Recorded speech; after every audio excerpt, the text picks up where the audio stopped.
الحکیم۔ اور ذکر و سلوک کا بنیادی مقصد جوارح کے گناہوں سے بھی بچنا، مگر اس سے بھی زیادہ دل کے گناہوں سے بچنا، چونکہ جن گناہوں کا تعلق دل سے ہے وہ مہلکات۔ اسی لیے حضرت اقدس تھانوی رحمۃ اللہ علیہ سے پوچھا گیا کہ تصوف کا مقصود کیا ہے، تو فرمایا کہ تصوف کا مقصود یہ ہے کہ انسان کے رگ رگ اور ریشے ریشے سے گناہوں کا کھوٹ نکل جائے۔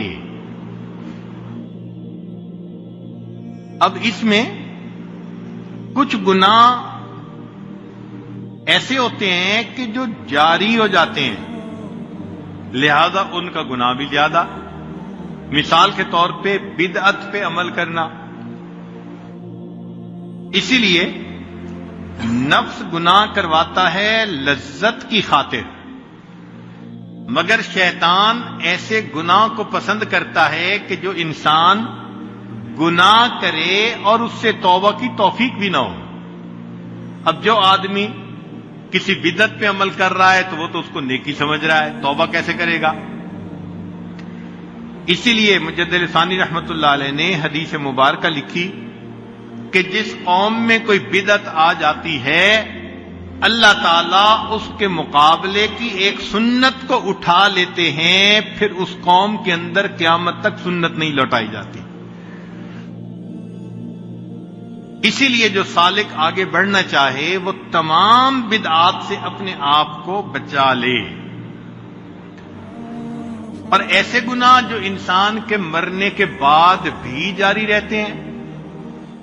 مثال کے طور پہ آدم علیہ السلام کے ایک بیٹے نے اپنے بھائی کو قتل کیا، تو قتل کرنے کا ایک عمل شروع ہوا انسانوں میں، قیامت تک جو قتل کرے گا قاتل کو تو اس کا گناہ ہوگا، لیکن ابتدا کرنے والے کو بھی اس کا گناہ ہوگا، کیونکہ اس نے ایک عمل کو جاری کر دیا۔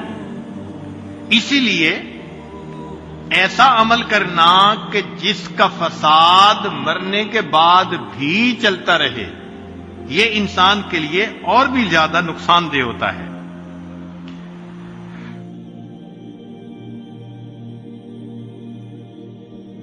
کئی مرتبہ ایسے ہوتا ہے کہ گناہ کی ابتدا چھوٹی ہوتی ہے، انتہا بڑی ہوتی ہے۔ اول ذنب ابلیس معصیۃ، ابلیس کے گناہ کی ابتدا معصیت تھی، وآخرہ کفر، اور اس کی انتہا کیا تھی؟ کفر تھی۔ اور اول ذنب قابیل شہوۃ، قابیل کے گناہ کی ابتدا شہوت تھی، وآخرہ شقوۃ، اور آخر میں اس کو شقاوت نصیب ہوئی۔ اسی لیے انسان کو چاہیے کہ وہ گناہوں سے بچے، اور جتنے نیک اعمال کر سکتا ہے اتنے کرے۔ الاعمال تشفع لصاحبها عند اللہ وتذکر به اذا وقع فی الشدائد، بندے کی نیکیاں اس کے گناہوں کو مٹا دیتی ہیں۔ ان الحسنات یذہبن السیئات، چنانچہ قرآن مجید میں اللہ تعالیٰ فرماتے ہیں فلولا انہ کان من المسبحین، کہ اگر یونس علیہ السلام میری پاکیزی شان بیان کرنے والے نہ ہوتے، للابث فی بطنہ الی یوم یبعثون، قیامت تک مچھلی کے پیٹ میں رہتے، تو مچھلی کے پیٹ سے نکلنے کا سبب ان کا تسبیح پڑھنا بن گیا، کہ انہوں نے کہا تھا لا الہ الا انت سبحانک انی کنت من الظالمین۔ تو معلوم ہوا کہ اگر انسان گناہ کرے تو استغفار بھی کرے، نیک اعمال بھی کرے، تو نیک اعمال اس کے لیے بخشش کا سبب بن جاتے ہیں۔